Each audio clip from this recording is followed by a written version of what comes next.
అందరికీ నమస్కారం అండి. మన ఛానల్ని సపోర్ట్ చేసి ముందుకు నడుపుతున్న ప్రతి ఒక్కరికి నా హృదయపూర్వక నమస్కారాలు. ముందుగా మన ఛానల్ని ఎవరైనా ఫస్ట్ టైం చూస్తున్నట్లయితే మన ఛానల్ని సబ్స్క్రైబ్ చేసుకుని లైక్ చేసి షేర్ చేయండి. అలాగే ఓం సాయిరామ్ అని ఒక చిన్న కామెంట్ చేయటం మర్చిపోకండి. ఈరోజు నేను అందించబోయే సందేశం బంధం గురించి. మీ బంధం పదిలంగా ఉండాలంటే నేను చెప్పే విషయాల్లో నీవు జాగ్రత్తగా ఉండాలి తల్లి. ఈ రోజు లేదా రేపు సంబంధాల్లో సమస్యలు రావటం సహజమే. ఆ సమస్యలను ఎదుర్కొన్న వ్యక్తి మాత్రమే సంసారం అనే సాగర తీరానికి చేరుకోగలడు. అదేవిధంగా మంచి సంబంధం కలిగి ఉండాలంటే కొన్ని విషయాలను మనలో ఇముడ్చుకోవాలి. మన సంబంధాల్లో గొడవ లేదా సమస్యను ఎదుర్కొన్నప్పుడు కొన్ని విషయాలను ఎప్పుడు మర్చిపోకూడదు. అవి ఏమిటి అంటే నమ్మకం, గౌరవం. ఏదైనా సంబంధం నమ్మకం మీద, గౌరవం మీద ఆధారపడి ఉంటుంది. తన భాగస్వామిని గౌరవించని వ్యక్తితో వారి సంబంధం ఎక్కువ కాలం నిలిచి ఉండదు తల్లి. సమాజంలోని ఏ వ్యక్తినైనా పదే పదే అవమానిస్తే వారి యొక్క ఆత్మగౌరవం దెబ్బతింటుంది. అదేవిధంగా మీ సంబంధంలో స్త్రీ లేదా పురుషులను దూషిస్తే ఆ బంధం ఎక్కువ కాలం ఉండదు తల్లి.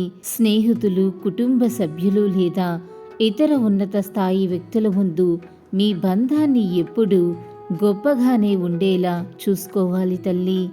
ఇక రెండవది అహంభావన ఉన్న బంధాలలో అపోహలు, పట్టింపులు రావటం సహజమే.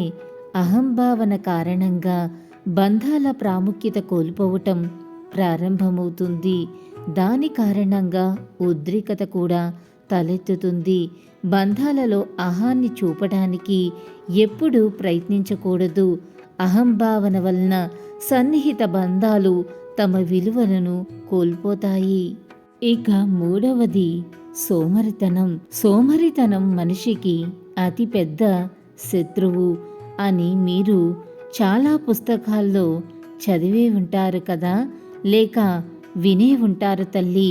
సోమరితనం లేదా ఆశయం లేని వ్యక్తుల నుంచి మీరు ఎల్లప్పుడూ దూరంగా ఉండాలి. అలాంటి వారి యొక్క ప్రభావం మీ పురోగతికి ఆటంకంగా నిలుస్తుంది లేదా మిమ్మల్ని వారిలాగే సోమరిపోతుగా చేస్తుంది. సోమరితనం అలవడిన వ్యక్తి జీవితంలో ఏదైనా సాధించాలని కోరుకోడు.